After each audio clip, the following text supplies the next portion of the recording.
This is about the tax injustices that are presently baked into our tax code.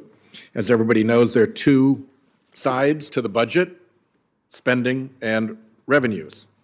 And while some of our colleagues only want to look at the spending side, the U.S. has never run a balanced budget in the modern era without revenues nearing 20% of GDP. And of course, most revenues come through the tax system. Today's hearing will tell of two distinct sets of tax rules that produce a rigged, corrupted, and deficient tax system. Under one set of rules, for most Americans, paying taxes is immediate and automatic. Taxes are withheld from every paycheck to fund the public goods that contribute to our happiness and security: roads, schools, parks, veterans care, the military. Under this set of rules, taxes also are paid on all income for Social Security and Medicare, programs that let Americans retire with dignity and afford medical care. Under these rules, a typical teacher or iron worker in Rhode Island might pay a federal tax rate over 20%, as would a married couple running a small business earning salaries of $150,000 a year. But it's different rules for the wealthy and well-connected. Billionaires and large multinational corporations get special rules that let them pick when and even if they pay taxes.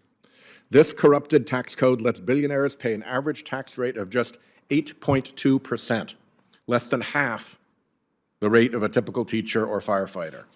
Thanks to the Trump tax law, large multinational corporations average even less, just 7.8%. Some pay zero. Simple fairness is reason enough to end this rigged system. But the tax dodging also blows a hole in our federal budget. The Center for American Progress reports that tax cuts for the wealthy have been a primary driver of deficits for decades, accounting for more than half of the debt increase as a share of the economy.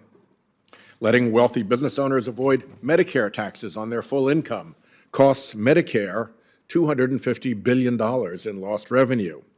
Letting billionaires pay low or zero tax rates costs America $550 billion. Letting multinational corporations shift profits to tax havens leaves a $1 trillion bill for everyone else to pay. Common sense reforms can make our tax code fairer while reducing the deficit.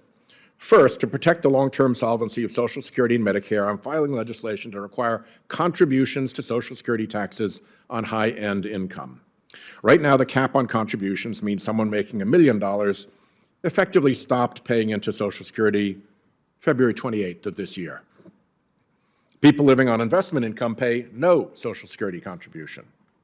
Respecting the Biden tax pledge, my Medicare and Social Security Fair Share Act will require Social Security contributions on all income above $400,000, however earned. This legislation includes the Biden budget tax plan we saw to extend the solvency of Medicare by 20 years. Second, billionaire Warren Buffett famously highlighted the rigged tax code by pointing out that he paid a lower tax rate than his secretary. So I'm also reintroducing the Paying a Fair Share Act to codify the so-called Buffett rule with a minimum 30% tax rate beginning on income over $1 million per year, whatever the source. Third, American multinationals recently reported $60 billion in profits in the Cayman Islands in a single year, 10 times the size of that entire economy. That is a scam. It costs American jobs, and it's very unfair to American businesses, large and small, that don't engage in overseas tax games. My No Tax Breaks for Outsourcing Act would make offshoring companies pay the same tax rate domestic companies pay here at home. House MAGA Republicans have yet to release a budget for the American people to see, but they've sure made clear who they want to protect. Their first vote was to protect wealthy tax cheats by hobbling IRS enforcement, adding $114 billion to the debt. Then they filed legislation to make the Trump tax cuts permanent, a $3 trillion cost with over 40% of the benefit to the top 5% in income. Some have even proposed a new 30% sales tax on everything.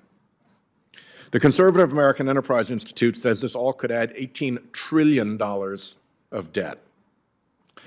Behind all this secrecy and mischief lurks a crew of Republican dark money donors who don't want to pay taxes and are so rich they don't care about Medicare, Social Security, or the economic well-being of wage earners. Selling their poison to the public is hard. But if you put Americans' priorities first, it gets pretty easy. And the math works. So I look forward to hearing the testimony today about fixing a tax system rigged for wealthy political donors.